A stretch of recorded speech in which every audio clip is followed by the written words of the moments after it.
Our final poet is Varsha Shah. Varsha Shah, a poet and finance professional, lives and works in Houston, Texas. Her chapbook of poetry Voices was recently published by Finishing Line Press. Her work has appeared in various print and online journals, including Asian Cha, Borderlands, Convergence, Mutabilis Press Anthologies, Texas Observer, University of Texas Press Book of Photography and Poetry, among others.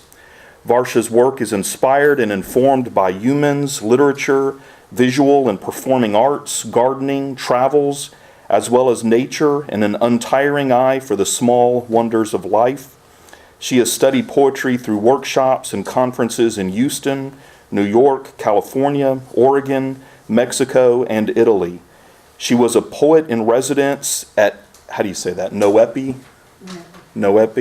Literacy Center, Martha's Vineyard, in October 2015, and she currently serves on the Mutabilis Press Board. Please join me in welcoming Varsha Shah.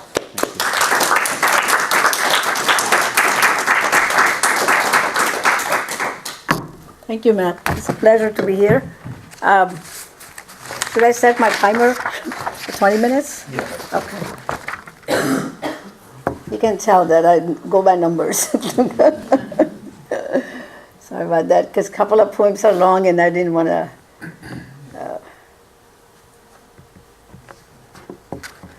Well, I would start with a poem to kind of continue with Chunwa's something on the name. And my poem, this one says, what does a name mean? I have heard my name in so many different variations, I could write a big musical opera on it.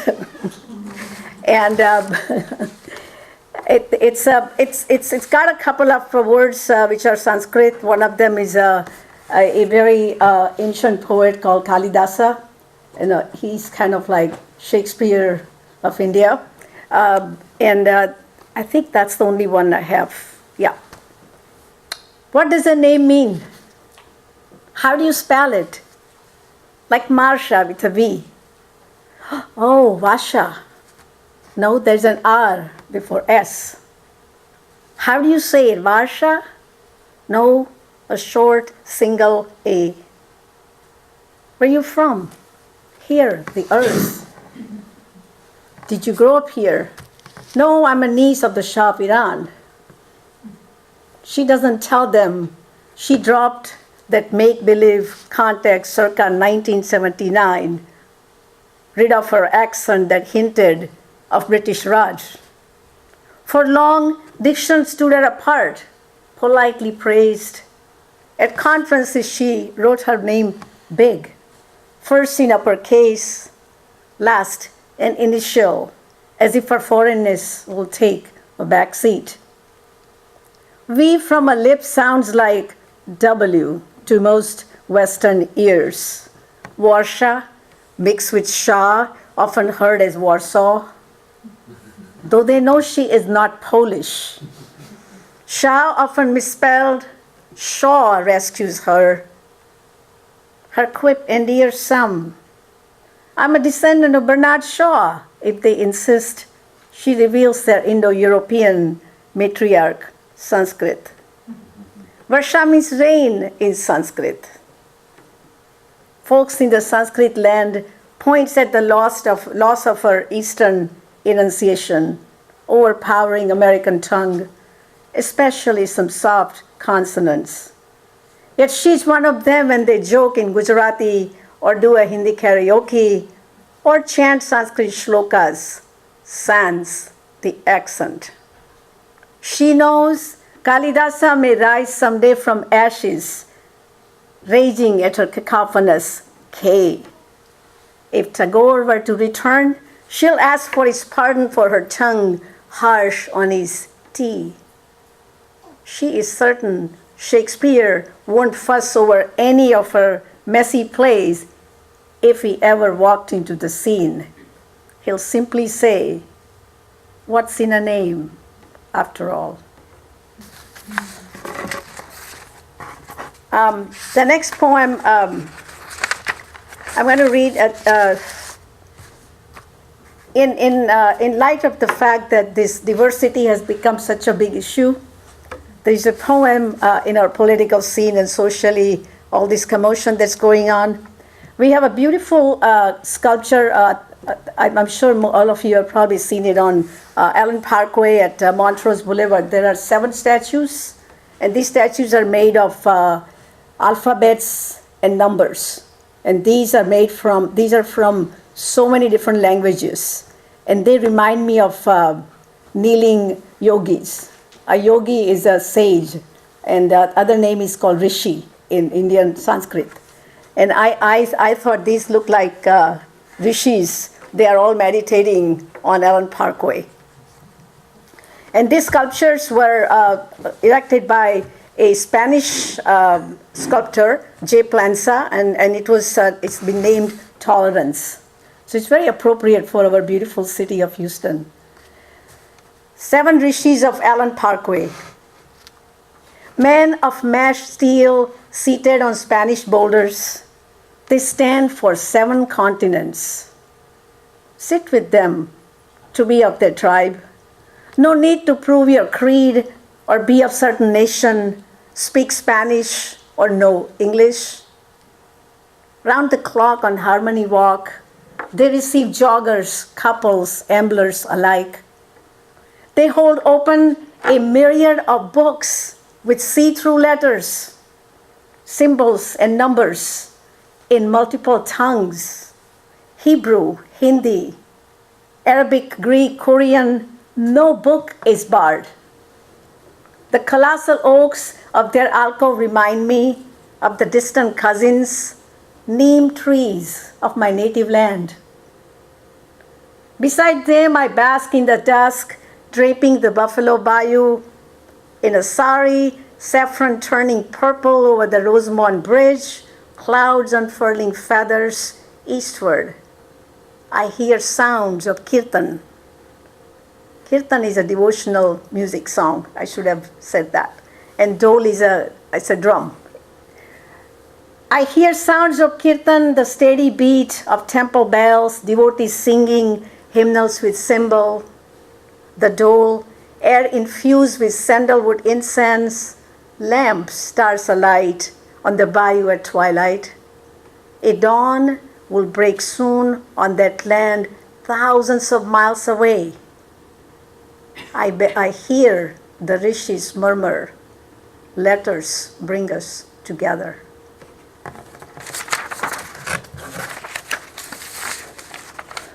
I'm going to read a couple of short poems. I love gardening. I do. I do some, not a whole lot. But there are 2 poems. They're kind of, one is very short, and it's called A Bilingual Tree. I named her Lady Natchez. She's a crepe myrtle. Summer queen planted on Billie Holiday's birthday some springs ago. I didn't know she would riff on her snowy star, baby rose blossoms all season long. Kind of bilingual, doing jazz and ragas for the gardenia next door. I wouldn't give away the poem anyway. It's called it just makes me laugh. It's called The Poet's Wife. She came in a sturdy carton, corrugated. Yes, you heard and read it right. My mail-order bride, raised on a farm. She has cousins with English origins. I had to pass on Lady of Shalott, though appealing, named for Tennyson and promised to be flexible, a climber, versatile, almost perfect for a pergola, trellis, small arbor, or wall. I declined the Lady of the Lake with a delicate blush, pink and citrus fragrance, arch lover, promised to bear you a basket full of airs. English Charlotte? Sorry, not for me. Not fond of owner's namesake granddaughter. No to Crown Princess Margareta. No to Lady Emma Hamilton, some admiral's lover. The poet's wife, an old hybrid rose. How can a fan deny? My wife. She's guaranteed to keep flowering repeatedly, strong, unfading, sunny yellow, most pleasing, very tough, fragrant and reliable, becoming sweeter and stronger with age. The catalog also said she's hardy. You can't kill her. I plan on aging well in her company, but she'll have to keep guarding and decorating my garden. The night of arrival, I soak her roots in the body. She'll sleep submerged in my tub. Tomorrow I'll make her house underground with all her promises, work with the sun, conspiring with earth to fill each spring and autumn. Our first budding baby, almost ready for a debut. Thank you.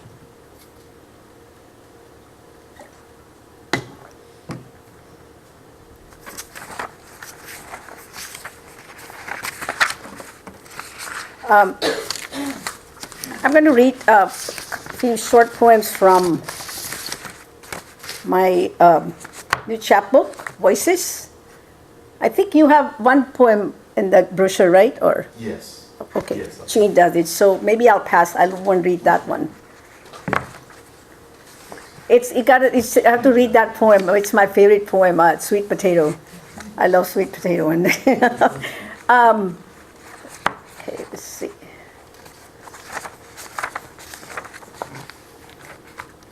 Okay, this poem is called Dreamscape, which really came from a dream.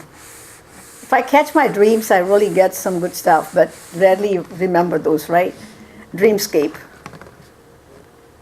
In sleep, I'm a whole, a holy one. See me, a grass blade, from any angle set beside time. I'm a whole, without parts, a holy one. Sometimes a fruit in the ground, a free hand holding sky. Sometimes a breast suckling wind, a mouth watering earth.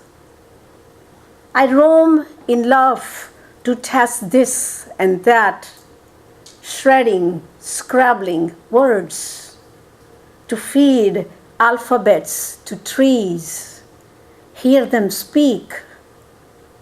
See gods come to shelter in this wholeness. I marry the grass to my chair, offer my blood to honeybees, and become the laughter of whispers, the sighs of leaves' sighs.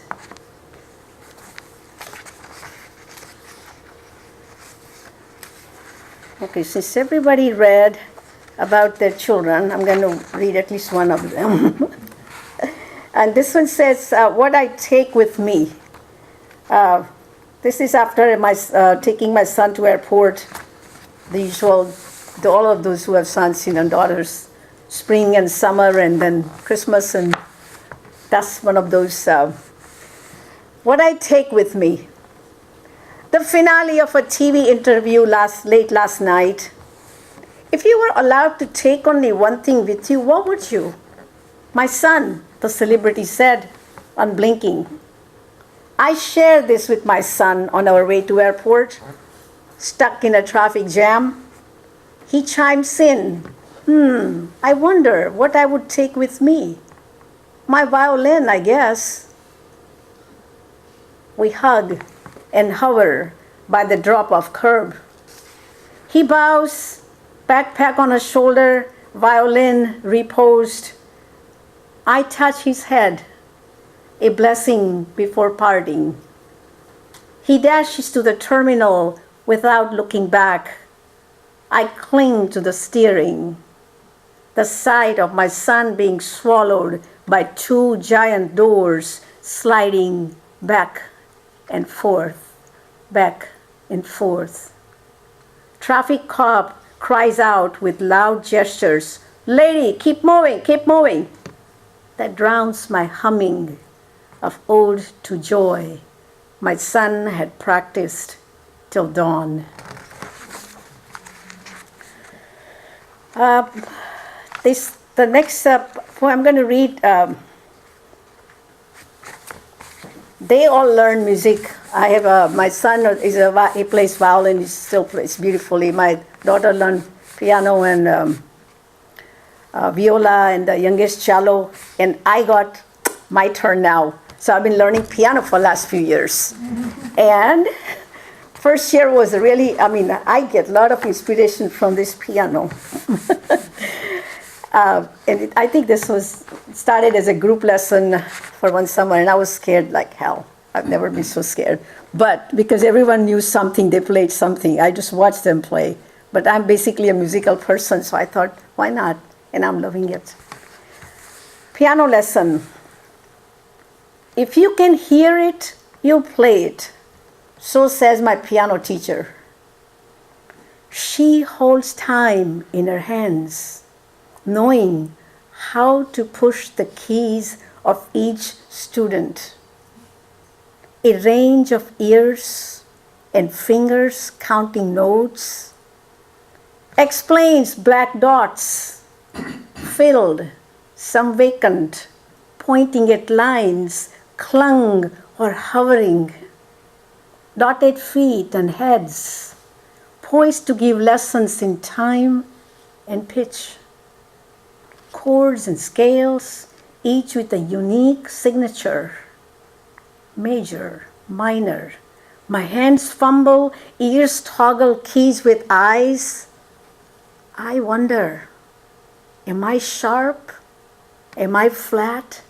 Am I natural?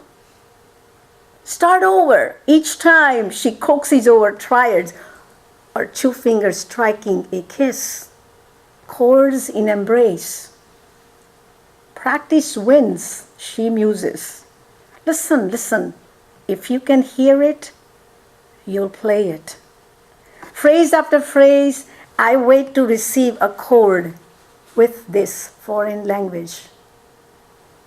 A reminder how I waited nervously in a line of immigrants long ago. Unable to grasp the nuances of new language, a range of jargon, rolled R's, irregular phonetics, harmony left on a faraway shore. My new country takes me through capriccios daily, telling me the lesson continues. An octave of a life rarely starts on middle C.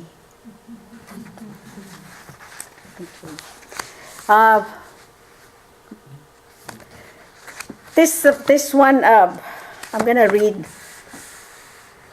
It started, I used to watch these fellows. I had a very beautiful window office for many years across from Williams Tower. And when they climb and they are at my window, the window washers, it used to give me creeps, but also excited about it. Finally, the poem came together. In the rectangle, and I'm reading it because Bucky, dear friend, is here and he likes it, so I'm reading it for him. In the rectangular world, a pair of window washers swing in hot embrace of the sun, erratic wind with buckets of water, soap and brushes. Ropes secure their bodies. A cloud's flotilla proffers umbrella, rarely reliable. Their temporal world on a scaffold focused on one pain, then another, their fate in a cradle that can kill them. No guard will let them down but their own. Each stroke promises clarity, trusting the art of their hands sway. their own sweat, a climb, a descent, a God. Trusting the rescue will arrive when their knees buckle and palms prickle on the scaffold's edge, as if trust is their savior in knowing that death always lurks at someone's windows. Sorry, it was a little green, but I want to read. I'd hoped to. It's pretty long. It might take 7-8 minutes. So I'm going to read one of them. I'm writing a series of poems for my father. When Papa passed away, I was so fortunate to be with him the last 3 weeks of his life. I had a break between two consulting jobs, and one offered, and then my brother says, well, this time is real. So I said, I'm coming. And I went and I stayed until he took his last breath. So I have several poems, but I'm going to read one of them, which is, it is something very dear to me because I never wanted I don't like things as present. I always ask when my children, what do you want, Mom? I said, write me a letter. So there was something between my father and me that he wrote me one letter every year on my birthday. So this is a poem called Blue Aerogram. How many know what a blue aerogram is? It's a foreign letter, right? Yeah. Okay. So this will be the last one. Blue aerogram. I stood among men dressed in white across a giant pyre, electric and unreal, taking you, my papa, in its arms. Later, in a clay urn, ashes and flecks of bone like shards of blue seashell, the cloud of powder dampened with river water smoldering. Bluish ashes, the color of paper you always wrote on. Did you know I carried your letter in the purse long past my birthday? Your body in a bowl in my hands. We chanted shlokas, repeating after the priest. He asked me to pick out a few remains for an offering to the river of our ancestors far from here. I pictured you bent over a fruit stand in wire-rimmed glasses innumerable Sundays ago. Your little girl in long pigtails clutching your hand in a busy bazaar. You asking whether I wanted guavas or pomegranate. Your last letter. Your hand had become more and more feeble, painfully legible, repeating the same lines in each letter for years. Yet, it was the birthday present I asked for, and you promised, always making good, never late. Closing with, Beti, I'm tired. I'm ready to go. Ashirvad. Even on Father's Day, you didn't fail to quip. I knew you would call. It's Father's Day in your America, isn't it? And then the laughter, our jokes, and your refrain. Hope this is the final round. And I knew you were serious. I pulled out a blue aerogram from a stack of blanks in my bureau bought long ago. New postage rate not available. The clerk at my post office counter dismissed me. Ma'am, we don't service those any longer. Next customer, please. I imagined you penning me another letter. Betty, not to worry, I will be fine. Hands linked with river, spirit-like. We breezed out from that suffocating crematorium. The rustle of onion skin paper under your palm on the table. Ceiling fan whirling in your drawing room, keeping all cool. Ink drying as you wrote. Thank you.